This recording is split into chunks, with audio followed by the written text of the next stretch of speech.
Siguiente y último tramo de la jornada. Está con nosotros aquí Javier Brañas Lasala, que es el director de I+D+I de Fertiberia, una empresa que no necesita presentación porque es conocida por todos nosotros. Su ponencia son tendencias en fertilización y protección vegetal. Dicho lo cual, le doy la palabra ya a Javier Brañas Lasala de Fertiberia. Muchas gracias. Gracias, Javier. Bueno, muchas gracias. Quiero agradecer a la organización de este importantísimo foro que me ha invitado a participar hoy aquí con todos ustedes. Voy a hacer una presentación súper breve de la empresa en la que trabajo. Fertiberia es la división química del Grupo Villarmir. Tenemos actualmente 16 centros de producción. En España, de esos 16 hay 10. Uno de ellos está en Aragón, que es la fábrica de fertilizantes líquidos de Agralia, que está en Alto Ricón. Y en total, pues tenemos una capacidad de producción de 8 millones de toneladas de fertilizantes sólidos, líquidos, foliares y productos químicos industriales. Y ya sin más voy a hablar de los dos temas que me han pedido que hable. Del que más sé es del primero, porque es a lo que me dedico, a la fertilización. Y son dos temas de extrema importancia, como todos vosotros pues sabréis, ¿no? La fertilización es, a ella se debe al menos un 50% de la producción de los cultivos. Esto es una realidad que hay ahí delante, ¿no? Y si hablamos de protección de cultivos, pues la bibliografía dice que las plagas, enfermedades y malas hierbas son responsables de entre el 25 y el 50% de las plagas, de las pérdidas globales de los cultivos, con lo cual son dos temas en los que hay que extremar la atención para hacer un uso adecuado de los mismos y conseguir hacer nuestra agricultura realmente productiva y sostenible. Hay una serie de hechos que, si bien no son nuevos, pero están de rabiosa actualidad. La sociedad cada vez está más comprometida con el medio ambiente.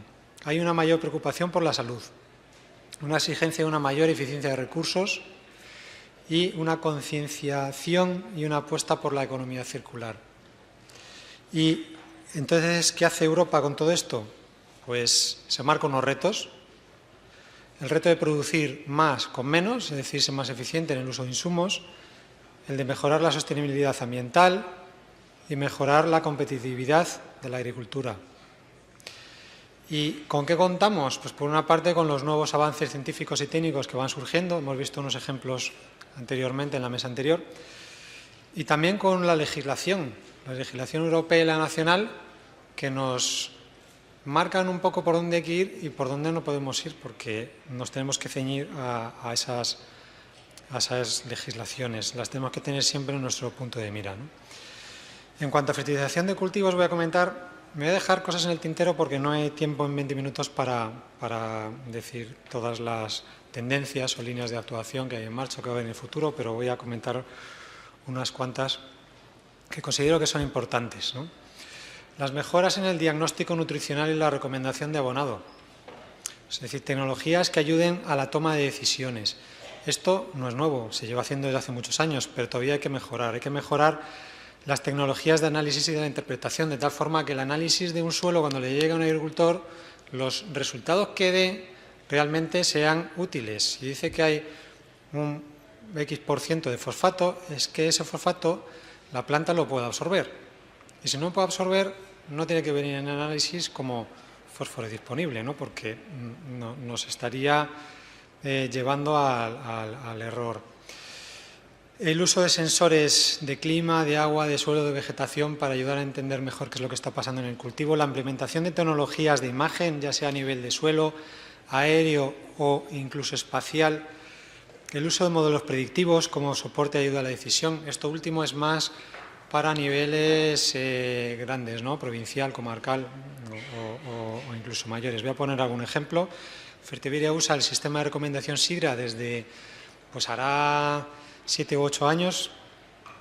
Es un sistema que se basa en la ingente cantidad de análisis realizados en la península ibérica, que tenemos más de 1 millón de datos, y que nos permite poder calcular el mejor diagnóstico nutricional para cada suelo, comarca e incluso variedad. Es decir, que no es un dato teórico bibliográfico, sino que tenemos el dato para cada caso concreto que le pueda acaecer a un agricultor en nuestros suelos agrícolas.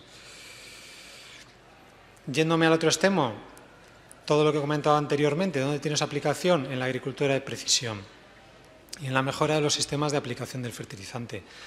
Aquí en estas imágenes, que están sacadas de un proyecto europeo que se llama Fátima, que lo lidera la Universidad de Castilla-La Mancha, pues podéis ver imágenes satélite de un campo de cultivo y que bien se distinguen pues, las microparcelas que están sin abonar, ¿no? En las fotos de abajo son lo que los sensores de satélite tienen y que nos permite pues, mejorar esa interpretación de diagnóstico nutricional o de estrés hídrico o de mapas de vegetación, etcétera. Si eso lo combinamos con mapas de cosecha y lo metemos en el tractor en esas pantallas con los software adecuados y con el sistema de guiado, pues el tractor puede ir avanzando y aplicar más fertilizante en las zonas donde más va a responder el cultivo a ese fertilizante, más productivas, y menos o incluso nada en una zona que no sea nada productiva por un problema de física del suelo, por ejemplo, o algo así, y que estamos tirando nuestro dinero si estamos abonándolas, ¿no? Bien, otra línea es la fertirrigación. La fertirrigación nos permite optimizar al máximo el uso del agua y del fertilizante de forma conjunta. La transformación de cultivos de regadío a cultivos de fertirrigación va a continuar, es lógico. El tema del suministro de agua que ha comentado el profesor Playán anteriormente, bueno, tenemos poca agua, es un bien necesario, importantísimo y escaso. Entonces, todo lo que sea desalación, recirculación en los cultivos que lo permitan de invernadero, por ejemplo, en depuración, etcétera, pues seguirá para adelante. Los sistemas de monitorización y control, igual que los que he comentado anteriormente, es más fácil en este tipo de cultivos normalmente pues porque son más protegidos de alguna manera y permiten incorporar más tipo de sensores, ¿no? Y nuevos fertilizantes solubles y líquidos que sean pues, productos más especializados, que voy a comentar un poquito más adelante. Otra cosa que va a tener una importancia muy grande en los próximos años es la nueva legislación europea de fertilizante. Actualmente está en discusión y en redacción y nos lleva hacia la economía circular. Es más, se titula así, legislación para una economía circular. ¿Qué quiere decir eso? Que van a aparecer nuevas materias primas. ¿Y por qué? ¿Por qué quiere Europa que pase esto? Pues porque Europa no tiene los recursos naturales necesarios para fabricar fertilizantes minerales.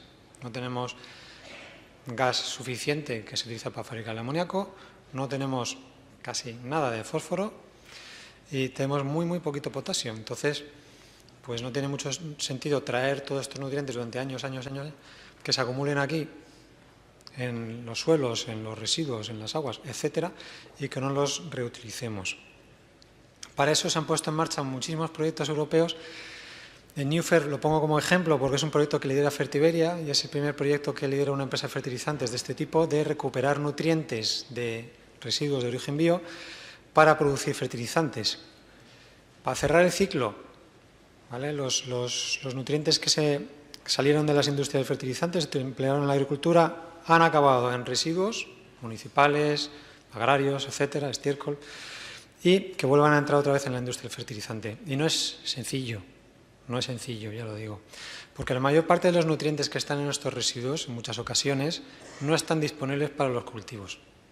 En esto hay que tener cuidado, hay que leerse bien las etiquetas de los fertilizantes para ver de los nutrientes que dicen que tiene, cuántos puede mi planta aprovechar y cuántos no. Los que no valen para nada. Entonces hay que garantizar una calidad en esos nutrientes nuevos, una seguridad, ausencia de tóxicos, elementos nocivos, etcétera, una estabilidad de suministro, la disponibilidad de los nutrientes y el suministro, adecuación a los procesos de fabricación actuales y, como no, la viabilidad económica. Esto no se puede hacer siendo más caro que utilizando las materias primas de la minería o las materias primas que venimos utilizando. Tienen que igualar los precios o, si se puede bajar, pues mejor que mejor. En cuanto a especialización de productos, vamos a ver, la eficiencia en la utilización de los nutrientes del sistema suelo-planta no es excesivamente alta. Los datos que pongo ahí son de la bibliografía. El nitrógeno entre 50 y 70, el fósforo entre el 10 y el 15, yo creo que es más alta, que igual llega al 25%. potasio entre el 40 y el 60, es decir, es lo que hay. Tampoco nosotros somos del todo eficientes en aprovechar los nutrientes que comemos todos los días. Bueno, pues, pero esto quiere decir que hay margen de mejora y es en lo que tenemos que trabajar. Hay que desarrollar fertilizantes avanzados, productos específicos para diferentes cultivos y sistemas de manejo, es decir, que sean más dirigidos a cada caso concreto. Trabajar en temas de liberación controlada y liberación lenta para reducir el riesgo de lavado de nitratos, de volatilización de nitrógeno, el cuidado del medio ambiente y el aprovechamiento de los nutrientes, ¿no? El control de procesos de transformación de los nutrientes en el suelo, que reduzca la fijación de los nutrientes en el suelo, por ejemplo, o ponga más nutrientes disponibles en la solución del suelo, que es de donde la planta los va a extraer, de la solución líquida del suelo. Fertilizantes con efectos bioestimulantes y algunas cosas más, ¿no? Las imágenes que hay a la izquierda son de productos que han salido en los últimos 2 años al mercado, de Fertiberia, en este caso, que tienen bioestimulantes, tienen estabilizadores de nitrógeno y otras cosas. O sea que esto es futuro, pero esto ya es una realidad también. Voy a poner un ejemplo de un desarrollo de producto avanzado para que veáis un poco pues cómo lo entendemos nosotros, ¿no? En este caso, de un nuevo equilibrio para el olivar, que el olivar se venía vendiendo desde hace 20 años un equilibrio para el olivar que iba muy bien. Pero bueno, analizamos en los últimos 6 o 7 años más de 1.600 muestras de suelo que teníamos en nuestras bases de datos de Andalucía. Y con eso pues conseguimos tener perfectamente por provincias cuáles eran los datos medios de todos los parámetros químicos y físicos de los suelos de Andalucía de olivar, ¿vale? Para macros, microelementos, etcétera, también. Se cogieron más de 8.000 muestras foliares. Una fortaleza que tiene Fertiberia es la enorme base de datos que maneja. Y con esto se vieron pues cuáles eran las necesidades nutricionales del olivar ahora mismo y cuándo un olivar está bien nutrido, ¿no? ¿Qué necesita para estar bien nutrido? La conclusión es que el equilibrio que se venía comercializando desde hace mucho tiempo, el especial olivo 2612, que funcionaba bien, un equilibrio 1,03,06 en nitrógeno, fósforo y potasio, se optimizaba si lo cambiábamos a un equilibrio 1,05,06. Es decir, incrementamos la proporción de fósforo en el fertilizante. No solo eso, sino que además vimos que era necesario aplicarle, aparte del boro que ya traía, aplicarle 2 microelementos más, hierro y zinc. Y aquí metimos mucha tecnología, hicimos proyectos de investigación con universidades, porque son 2 elementos que son conocidos por todo el mundo, pero que se manejan muy mal. El zinc en el suelo se bloquea. Y además muy rápido, se bloquea con los fosfatos, se bloquea en ambientes alcalinos, etc. Entonces diseñamos una técnica de complejación del zinc en un complejo de lignosulfonato, tecnología propia porque las que había en el mercado no cumplían los estándares que nosotros nos habíamos marcado de concentración de zinc necesaria para poder aplicarlo a un abono sólido. Y bueno, la aplicamos. En las gráficas podéis ver cómo aplicando sulfato de zinc la respuesta es reducidita. Incluso aplicando un 1% de sulfato de zinc en el fertilizante es bastante pequeña, no porque sea malo, es un zinc soluble cuando está con el sulfato, pero cuando lo aplicas al suelo se vuelve insoluble y es lo que pasa. Y aplicándolo complejado con lignosulfonato, pues la respuesta, tanto en peso seco como en absorción foliar, pues radicalmente diferente. Con el hierro pasa una cosa parecida. El hierro es el elemento que tiene mayor carencia, el microelemento con mayores carencias a nivel nacional. El hierro se oxida. El hierro se aplica como sulfato, por ejemplo, por poner un ejemplo, una forma soluble al suelo y rápidamente se oxida. Una vez oxidado ya la planta no lo puede absorber ni lo podrá absorber prácticamente. Entonces diseñamos una nueva fuente de hierro, hierro 2, que se mantiene estable en el suelo tiempo y tiempo, es decir, tiene carácter acumulativo. Estos proyectos se tardan muchísimo en hacer porque no es un tema sencillo. Veis ahí ensayos que hicimos en Valladolid, durante 5 años en las mismas parcelas aplicando exactamente los mismos productos, la misma cantidad de fertilizante con los mismos productos. Y en azul está pues el que lleva la carbolita, este hierro estable, y en verde el mismo fertilizante pero sin hierro, sin este hierro. Entonces todos los años se produjo una mejora en la medición de SPAZ o de NDVI que da una idea bastante clara del contenido en clorofila. Lo que quiere decir es que el hierro lo está absorbiendo mejor. En la gráfica de la izquierda es la producción, que todos los años menos en uno que se mantuvo igual, pues aumentó. Pero es que el último año, que hubo una beza, no se fertilizó. Y aún así siguió subiendo el contenido en clorofila, lo cual quiere decir que ese hierro se mantiene estable. Si hablamos de protección de cultivos, pues empiezo como empecé la otra, hablando de manejo prácticamente, ¿no? La prevención y la exclusión es la piedra angular de la gestión integrada de plagas, enfermedades y malas hierbas. Esto siempre será así. El mejor producto, ya sea de fertilización, ya sea de protección vegetal, si no se emplea adecuadamente, no se sabe manejar, pues no va a dar el resultado esperado. Vale. Hay que avanzar en el diagnóstico basado en la detección rápida, la identificación, mitigación y monitorización y en los sistemas de alerta a nivel de comarca, provincial o superior, que sería mejor. Hay que crear las condiciones medioambientales que impidan el establecimiento o minimicen el impacto. Hace 2 años en Andalucía hubo un problema que no se veía desde hacía mucho tiempo de la plaga del mosquito del trigo. ¿Por qué? Pues bueno, se dieron las condiciones ambientales, pero es que además era un monocultivo de trigo, había siembra directa y no se permitía quemar rastrojo. Y pasó lo que pasó. Hay que seguir con la diversificación de cultivos, la implantación de cubiertas vegetales y, cómo no, la conservación y promoción de los enemigos naturales. Y poner cosas para que les favorezca, ya sean setos, barbechos, cultivos refugio, etc. Prevención de la entrada de malas hierbas, mitigación de su propagación, mapeo de las malas hierbas anterior a la aplicación del producto, ¿no? Trabajar mucho en la selectividad. Los fitosanitarios tienen que ser cada vez más selectivos, que solamente vayan a atacar al insecto, a la enfermedad, a la mala hierba hacia la que van dirigidas, ¿no? El tema del residuo cero es de extrema importancia.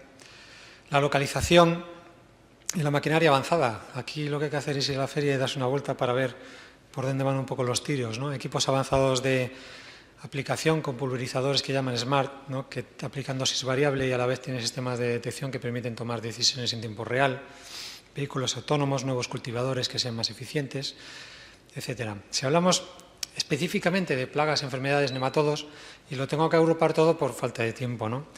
Pero bueno, se está trabajando muchísimo en control biológico mediante microorganismos y también en la acción de extractos naturales o semiquímicos.